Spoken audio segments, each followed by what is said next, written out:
চলেন আজকে ঘুরি প্রাচ্যের ড্যান্ডি খ্যাত আমার সেকেন্ড হোম এবং ঝলমলে নগরী নারায়ণগঞ্জ।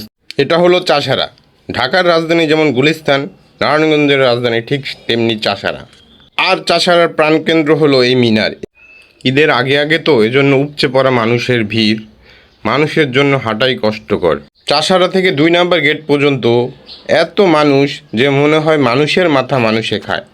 ওই যে দেখতে পাচ্ছেন রুফটপ, নারায়ণগঞ্জের একটা ভালোই জনপ্রিয় রেস্টুরেন্ট। রুফটপের অপোজিটই হলো হোয়াইট হল। এই হলো সুগন্ধ রেস্টুরেন্ট এর খাবার। এরপর আমরা হাঁটতে হাঁটতে চলে এসেছি আলমাস পয়েন্টে। এটা হলো ঢাকার যেমন বসুন্ধরা সিটি, নারায়ণগঞ্জের ঠিক তেমনি বিখ্যাত এবং জনপ্রিয় একটি শপিং মল আলমাস পয়েন্ট। এই রোডটা সোজা চলে গেছে লঞ্চঘাটের দিকে, মানে কালীবাড়ির দিকে। এখন আমরা এসে পড়েছি আমার না অনেকেরই সবচেয়ে সুন্দর জায়গা, সবচেয়ে প্রিয় জায়গা লেক পার্ক, ব্রাসেল পার্ক, আরও অনেক নাম আছে। লেক পার্কের রাতের ভিউটা জাস্ট অসাধারণ। আলো ঝলমলে নারায়ণগঞ্জের প্রাণকেন্দ্রই, মানে যারা ঘুরতে পছন্দ করে তাদের কাছে জনপ্রিয় জায়গা বলতে গেলে এই রাসেল পার্ক। এত সুন্দর, এত সাজানো গোছানো, খুবই সুন্দর। আর ঢাকার হাতির ঝিলের মতন।